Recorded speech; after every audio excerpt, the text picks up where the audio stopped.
All of us are excited to learn what you have to say. Lovely. So let me just kind of first of all get some viewpoints on people in here. And do you like who all are enterprise architects, or do you understand what role an enterprise architect plays in an organization? Have you ever faced an enterprise architect in your life? Okay, great. So generally, are we pain in the ass for most of you? I'm a lot of times, yeah. See, you can see the head is shaking. Yes, we generally are a little bit of an issue. I had an interesting analogy on this. So, um,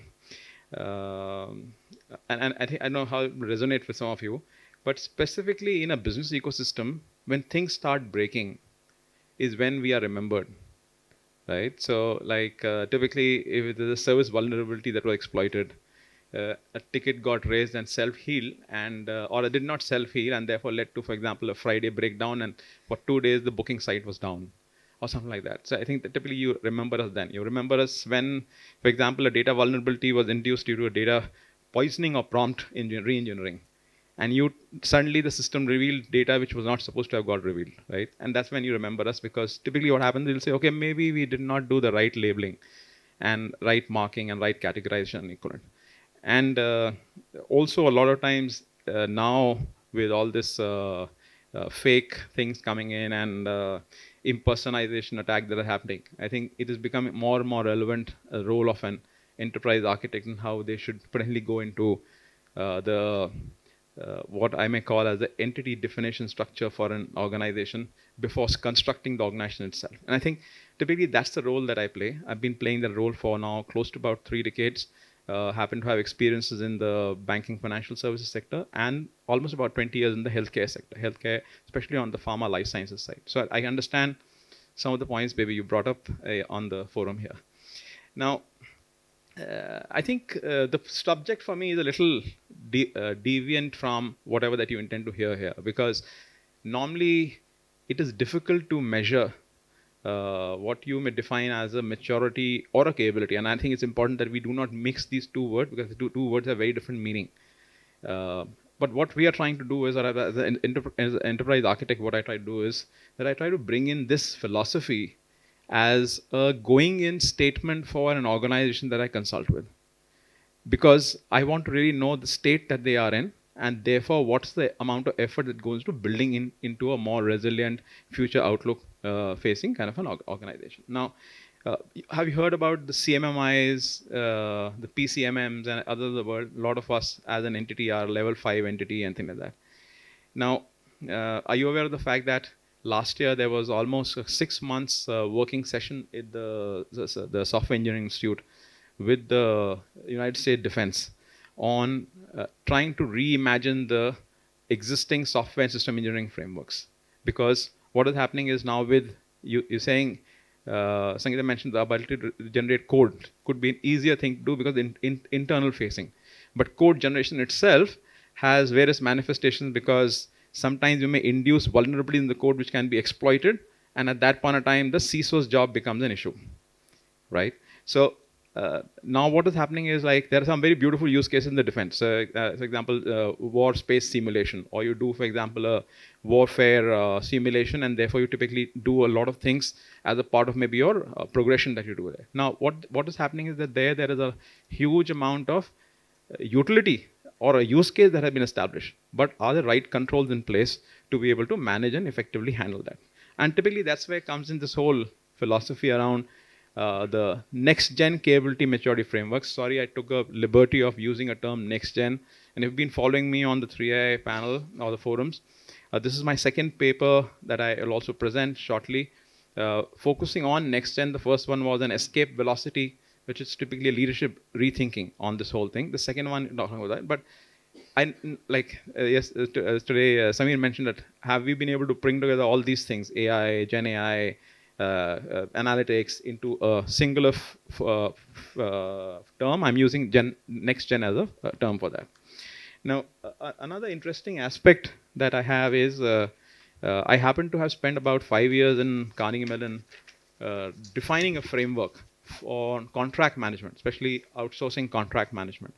And some of what I bring into the to the forum here is basically a sharing around that. Now, this is an interesting viewpoint because, as I mentioned, enterprise architects typically start from looking at not only the current known challenges, but the perceived and the other challenges that intend to happen as the businesses progress. Now, it's an outlay I put for about next 25 years.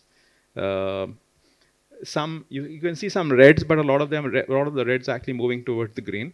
But finally, the takeaway from this slide I want to kind of bring in is that you see a lot of AI is now moving toward the edge with device first approaches, right? And obviously what happens is that when we do something of this nature, we are automatically talking about things like the cost per million tokens and things like that have to be brought down significantly, as well as the cost of computing it has to bring us significantly. So that's one implication that we intend to take on, the whole capability around how do you deliver something of nature.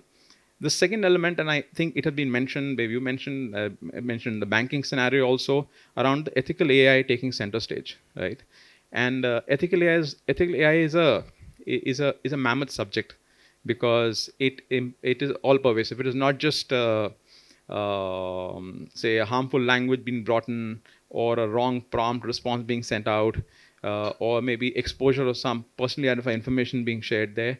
But it goes much beyond into solutions which are more pervasive and autonomous, and they have to be brought into some level of control that are brought in there.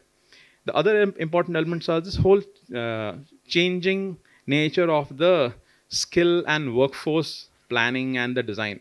Now, we spoke about this morning, Sanjay brought up that point that it is the value that keeps on increasing, infinite. And for value to be infinite, obviously what we're doing is we are rediscovering ourselves as entities and as human beings with additional skills or different skill sets. And that has to be one of the important capabilities as to how we prepare ourselves for the future. That's from a capability standpoint. Other elements that go around that will be elements around the privacy concerns, concerns around things of tokenization and learning amplified by like the hybrid classical quantum AI models and things like that. And I think if you were to look at this slide, the slide tends to kind of bring in, say that as an enterprise architect, when I look at this and I translate this, I translate them a series of capabilities, and that's what you kind of see there. Capabilities would be around education and workforce, the privacy risks, the ethical risks, lifestyle and other impact that may happen because of what will happen here, and therefore how do we design ourselves, and finally obviously the sustainability risks, because I think they become an important aspect of what we deliver. Now, if I move forward, I take the privilege of maybe sharing to this forum. Generally, this has been a reserved subject for me because this I use as a means, as a tool, and I happen to have maybe worked with some of the industry leaders in this area to have kind of built this together. Now, this is a simple model that has been brought in place. This is a series of about 88 practices. And I label it as a skyscraper model. The reason I label it as a skyscraper model is because whenever, as an architect, we need to have two very distinct capabilities. The first capability is an ability to have a very abstracted, very high-level view. But that abstracted high-level view can never be good enough until we get a deep entity level view. So basically, whenever we look at a framework which addresses the aspect of capability and maturity in this particular space, it has to very clearly merge those two subjects very effectively. It should basically dovetail into something fairly common. Now, let's look at maybe, for example, what we see here. So first of all, I think the two terms that will be very clearly explained: capability and maturity. Right? So, as it says, capability delivers process predictability and the outcomes. Now, it doesn't mean that if I have the capability, I'm mature enough. For example, you might have done an excellent POC in your organization, but that POC is centric to maybe one function or maybe one opportunity or whatever that matter. You might have done a great work there, but it does not really in any way indicate the state of maturity your organization has. The second level on top of that is the evolutionary state, because maturity is something that differs from time to time, right? And it requires a foundation. So basically, it has something called the foundational component, and then you build on top of that to be able to achieve what we intend to achieve. When you try to merge these two into a common framework, there is a level of complexity that gets introduced, but more than the complexity in the subject that we speak about now, we've been all talking about issues of privacy concerns, not using AI in the clinical or medical field because there are concerns of maybe patients not willing to accept it, or maybe the doctors not willing to understand it, and so on and so forth. It is only driven by the fact that they have a fear of unknown. And the way you demystify and bring that fear of unknown to something which they can rationalize, view, trace back, all the things that we talk about from an aspect of the responsible AI and observability and everything that we talk about comes into play here. Now, basically, before I get into the actual practices, it's important that I somewhere lay out the fact that what are the what are things they're trying to bring in here.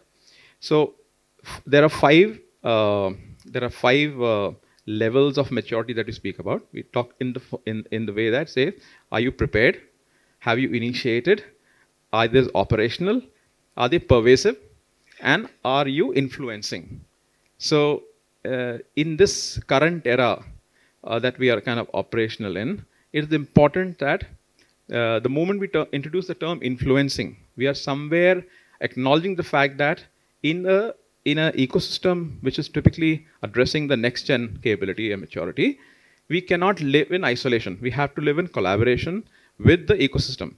And therefore, our ability to influence will come only if we are able to maybe demonstrate a proof of delivery or proof and outcome and so on and so forth.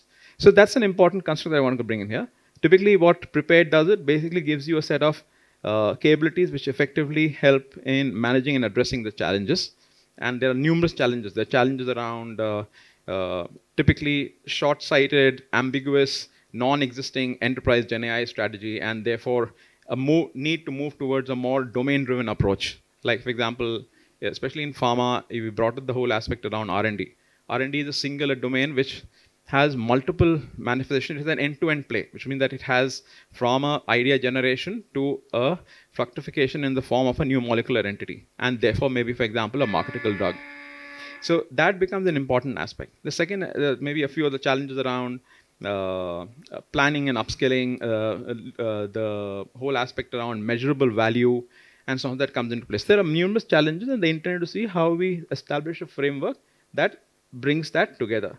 You'll see that a lot of focus of that framework today is happening on data architecture and governance, technology architecture, and governance, risk, and compliance areas as major blocks of practices. Because what we're saying is, as an entity, if you intend to drive in maturity in this particular space, the only we can do is we have built capabilities in those three definitive areas, which is data architecture, governance, technology architecture, resilience, and governance, risk, and compliance. Obviously, from there, we move into business first view, and that is very important. That's why we talk about the whole aspect of initiated. It should have a value connotation at the beginning. Your ability to define a business case and get it approved from the organization is typically driven on the fact of what is the output that you'll get out of it. And then other elements that will come into play from an operational standpoint of what's the structure you put around that. What's the responsible AI lens that you will want to bring in there. How pervasive are these in terms of adoption across the functions, segments, and other collaborators in the market. And if we are able to do all of those, only then we become what we may call as thought leaders, or those influencing this whole process. Now, quickly moving on. So I don't want to obviously you'll not be read through it also, but basically these are the 88 odd practices that have been brought together. I've tested this model on about maybe 23, 24 different organizations. And I show an output of one of those organizations. Typically, it's a chaperone process till now, but as I go forward in month of April, I'm launching this on an online basis for some organizations if they would want to maybe try and use it. I don't know, for some reason, our output on the screen is not very good. So this is the use case that, one of the use cases of aviation-centric product organization that we was put together. Typically a level 3 organization.